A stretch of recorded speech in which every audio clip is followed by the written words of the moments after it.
President Obama, for the first time since news broke of his plan to allow some 5 million illegal immigrants to stay in America without Congress's approval, now says he has to do it because he is out of patience. Welcome to the Kelly File, everyone. I'm Megyn Kelly. For years, the president has been telling us he cannot resolve the immigration situation by executive order. The problem is that, I'm the President of the United States. I'm not the Emperor of the United States. My job is to execute laws that are passed.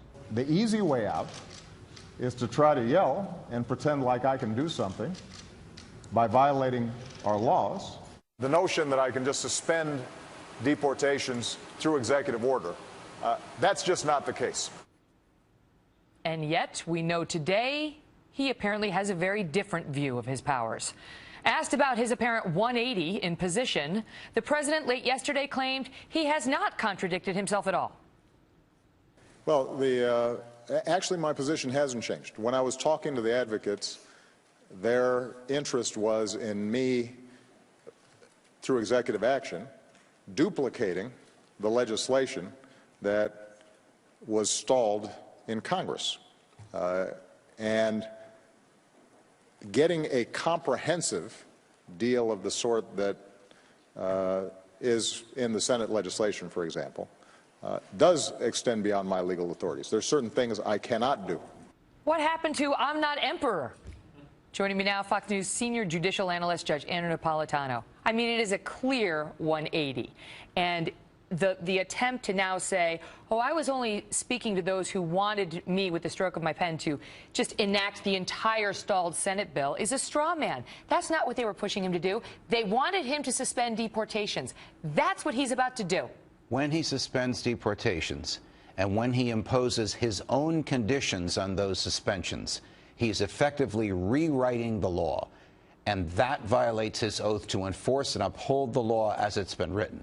The American people, the Congress, and the courts need to know that we have a president who will enforce the law. When he says, I will not enforce the law because I don't like it or because I'm impatient, that doesn't wash under the Constitution. Is there an exception in the Constitution to, the separation of powers? But what if you get really, really irritated? What if the Congress is a do-nothing Congress that stops your whole agenda? Then do I get to be emperor? It almost sounds as if he believes that, especially in light of the tapes that you just ran, which correctly stated the law. He can't rewrite the law. Look, all presidents have some discretion. We call it, as you know, prosecutorial discretion. He can suspend some prosecutions because he wants to reallocate resources. But he cannot suspend a statute.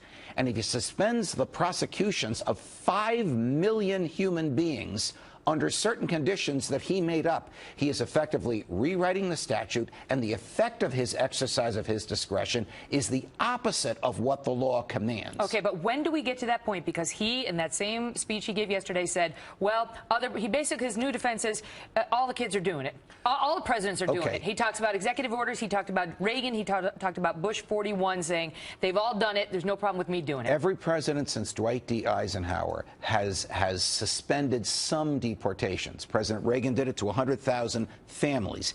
He did it on the basis of the 1986 statute enacted by the Congress. President George H.W. Bush did it for 1.5 million people. Only about 350,000 took advantage of it. And again, it was based on his interpretation of the statute. President Obama does not reinterpret a statute. He takes a statute and says, I'm going to disregard it.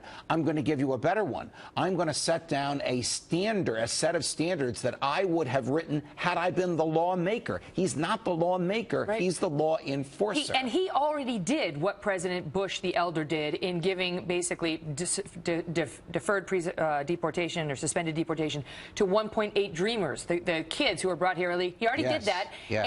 And they didn't impeach him. They didn't shut down the government over that.